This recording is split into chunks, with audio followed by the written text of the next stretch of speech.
আসসালামু আলাইকুম।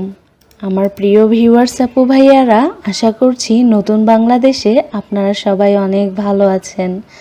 আলহামদুলিল্লাহ আমিও অনেক ভালো আছি।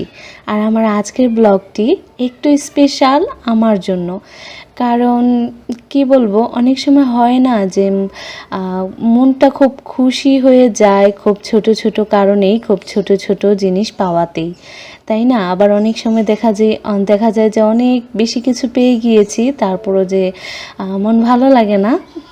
আজকে হচ্ছে আমাদের ছাদের উপরের যে ধুন্দুল গাছগুলো আছে, তো সেইগুলা থেকে অনেকগুলো ধুন্দুল পারছি। তো সেই গল্পটাই আপনাদের সাথে আজকে শেয়ার করব।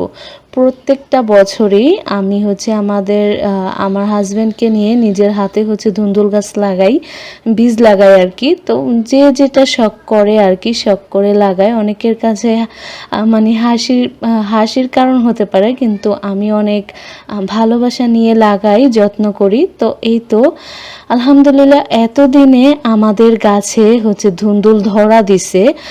বিশ্বাস করবেন না, লাস্ট এই 1-1.5 মাস হচ্ছে ধুন্দুল হয়েছিল, বাট হচ্ছে যে 5 দিন 6 দিন বা 1 সপ্তাহ 1.5 সপ্তাহ পর পর দেখা যেত যে 3টা 4টা এরকম করে ধুন্দুল পারতে পারতাম, বাট এর বেশি পারতে পারতাম না। আর আজকের ওয়েদারটা দেখেন, এটা কিন্তু খুব সকালবেলার দৃশ্য। তখন বোধ হয় সকাল 6টার মতো বাজে, সূর্য উঠতেছে। ওই দিনকে রোদ উঠছিল, মানে অনেক কড়া রোদ উঠেছিল। এই তো সূর্যি মামা, তো এই তো সুন্দর আকাশ আর সুন্দর পরিবেশে। তো আমি না এই ধুন্দুলগুলো হচ্ছে পারতে, মানে অনেক জায়গা আছে যেখানে হচ্ছে আমি যেতে পারতেছিলাম না, আর অনেক উঁচু উঁচু জায়গা থেকে তো ধুন্দুলগুলো পারতে হচ্ছিল। তো এই জন্য হচ্ছে আপনাদের ভাইয়াকে সঙ্গে করে নিয়ে এসে হচ্ছে আমি ধুন্দুল পারতেছিলাম। আর ও যেহেতু অফিসে যাবে, সকালবেলা হচ্ছে আমাদের নাস্তা বানানোর একটা মানে খুব একটা যুদ্ধর মতন সময় আর কি পার হয়ে যায়। কোন দিক দিয়ে সকালবেলা সময় পার হয়ে যায় সেটা কিন্তু বোঝাই যায় না। তো খুব সকালবেলা হচ্ছে নাস্তা বানাতে হয়, তো নাস্তা বানাবো এই জন্য হচ্ছে আবার হচ্ছে এখানে এসেছি। তো একটু ভিডিও করব ভাবলাম। তো এই তো মা হচ্ছে আসছে। তো এই ধুন্দুলটা দেখতে পারছেন একদম আমাদের সিঁড়িকোটার ওপরে, রডের ওপরে হয়েছিল, কিন্তু এটা ও বলতেছিল যে মানে বড় হয়ে গেছে, এটা আর খাওয়া যাবে না। আমি বলতেছিলাম যে না, কড়া তুমি পারো। আসলেই কড়া ছিল। তো আমাদের ধুন্দুলগুলো দেখতে মানে অনেক বড় বড় হয়, বাট তারপরেও কিন্তু অনেক কচি থাকে। আর অনেকের গাছের ধুন্দুল বা বাজার থেকে কিনে আনা ধুন্দুল দেখা যায় যে একটু তিতা লাগে, একটু কষ্টি লাগে, বা অনেক সময় দেখা যায় যে ভেতর দিয়ে কালো কালো হয়ে থাকে, সিদ্ধ হয় না।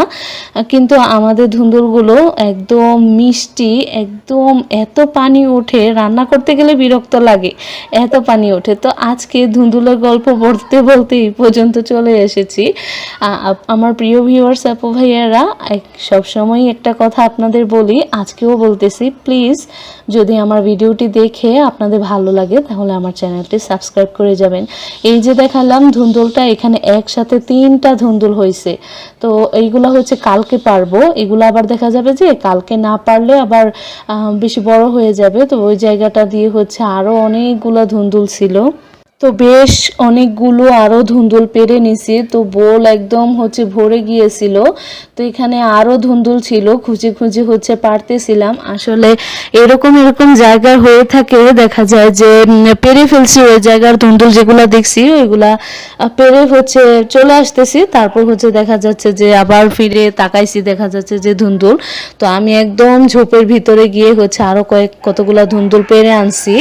তো এই বছর না চিচিঙ্গাও হয় নাই ওই রকম, চিচিঙ্গাও ওরকম হয় নাই। তো একটা চিচিঙ্গা ফুল কি সুন্দর সেটাই হচ্ছে দেখাচ্ছিলাম। আর এদিকে দেখেন সিঁড়িকোটার চালের ওপরে হচ্ছে কতগুলা ধুন্দুল হয়েছে, ওইগুলো 3টা ধুন্দুল হয়েছে। তো ওইগুলাও পেরে নিতেছি। তো আমাদের সিঁড়িকোটার চাল একদম ঝং পড়ে হচ্ছে একদম পুরাটা নষ্ট হয়ে গিয়েছে। বৃষ্টি হলে দেখা যায় যে পানি পড়ে পুরো সিঁড়ি টিড়ি একদম ভিজে যায়। তো এগুলো কিন্তু আবার রিপেয়ার করতে হবে। এই জায়গাতে আমি হচ্ছে বলতেছিলাম যে বলটা প্লিজ আমি নিতে পারবো না, তুমি নিয়ে যাও, তো অনেক ভারী। তো আমি হচ্ছে ধরে দেখতাছিলাম যে কয় কেজি ওজন হয়েছে। তো মানে এভাবে তো বোঝা যায় না, যে আমি ভাবছিলাম যে 10-11 কেজির মতন হয়তো বা হবে, কিন্তু এতগুলা হয় নাই, বাট 9 কেজির মতো হয়েছিল। তো এদিকে হচ্ছে আমাদের হচ্ছে ঘরের বাহিরেও আবার অনেকগুলা ধুন্দুল হয়েছে, ওইগুলাও হচ্ছে পেরে নিতেছি। আর দেখেন দিনের বেলা চাঁদ, অর্ধচন্দ্র, তো কত সুন্দর দেখা যাচ্ছে চাঁদটাকে। আজকের এই সুন্দর পরিবেশ, এত সুন্দর দৃশ্যগুলো হচ্ছে আমি আসলে ফার্স্ট করি নাই, আর কোনো দৃশ্য হচ্ছে আজকে আমার স্কিপও করতে মন চায় না, এত সুন্দর লাগতেছিল আজকের এই সুন্দর পরিবেশটা। তো আজকে আমাদের সবজি বাগান থেকে সবজি তোলাই আপনাদের সাথে শেয়ার করতেছি, আর বেশি কিছু শেয়ার করব না, কারণ কি জানেন, মানে সব সময় তো দেখা যায় যে রান্না বান্না শেয়ার করি। এদিকে দেখতে পাচ্ছেন আপনাদের ভাইয়া টুলের ওপরে উঠে হচ্ছে ধুন্দুল পারছে, কারণ লাগাল পাওয়া যাচ্ছিল না, এই জন্য। এইবার হচ্ছে ধুন্দুল বিক্রি করে বড়লোক হয়ে যাব। তো এখানে হচ্ছে ধুন্দুলগুলো মেপে নিতেছি। এত এত ধুন্দুল খাওয়া তো আর আমাদের পক্ষে সম্ভব না একসাথে, তো আবার রেখে দিলে দেখা যাবে যে নষ্ট হয়ে যাবে, তো কিছু হচ্ছে বিক্রি করে দিব। তো এই তো ধুন্দুলগুলো হচ্ছে এখন একটু একটু করে সবগুলা মেপে নিতেছি। প্রতিদিন যদি এত এত সবজি পাওয়া যায় ছাদ বাগান থেকে, তাহলে দেখা যায় যে সবজি বিক্রি করেই, তাহলে দেখা যাবে সবজি বিক্রি করেই হচ্ছে কোটিপতি হয়ে যাব। তো যাই হোক, কোটিপতি যদি নাও হতে পারি, পরিবারের চাহিদাটা তো পূরণ হবে। তো আমার কাছে খুব আনন্দ লাগতেছিল, এতদিন পর এতগুলো ধুন্দুল একসাথে হয়েছে। তো এটা কিন্তু আরও অনেকদিন আগের ভিডিও ছিল, করা ছিল, বাট আমার আপলোড করতে করতে একটু দেরি হয়ে গিয়েছিল।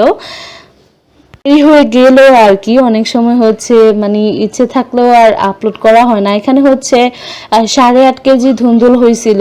তো এখান থেকে হচ্ছে আমি কিছু ধুন্দুল যেগুলো একটু বড় বড়, ওইগুলো হচ্ছে আমি নিজে রান্না করার জন্য রেখে দিছি, আর বাকিগুলো হচ্ছে সেল করে দিব। একদম দেখতেই পাচ্ছেন কি পরিমাণ কচি কচি, আর ওজনও কিন্তু প্রত্যেকটা কেজি প্রতি হচ্ছে ওজন বেশি করে দেওয়া হয়েছে। তো মাপে কম দেওয়ার জন্য কিন্তু আল্লাহ তাআলা রাব্বুল আলামিন শুআইব আলাইহিস সালামের জাতিকে ধ্বংস করে দিছিল। তো যাই হোক, এগুলো সব কিছুই আমাদের মাথায় রাখতে হবে। আমরা হচ্ছে ঘর থেকে মেপে দিচ্ছি, যে নিবে সে তো সামনে নেই, সে দেখতেছে না, কিন্তু আল্লাহ তো দেখতেছে। তো যাই হোক, গতকালকে হচ্ছে ভুনা খিচুড়ি রান্না করছিলাম, তো সেই ভুনা খিচুড়ি দিয়ে এখন হচ্ছে সকালবেলা নাস্তা করতেছি। সবাই কিন্তু ভুনা খিচুড়ি খায় নাই, ওদের জন্য হচ্ছে আমি রুটি বানাইছিলাম, বাট আমি তো রুটিটা হচ্ছে একদমই খেতে পারি না, তো এই জন্য হচ্ছে আমি সাজিয়ে গুছিয়ে নিয়ে আসলাম। তো সবাই ভালো থাকবেন, সুস্থ থাকবেন। আমার আজকের ব্লগটি ছিল এই পর্যন্তই।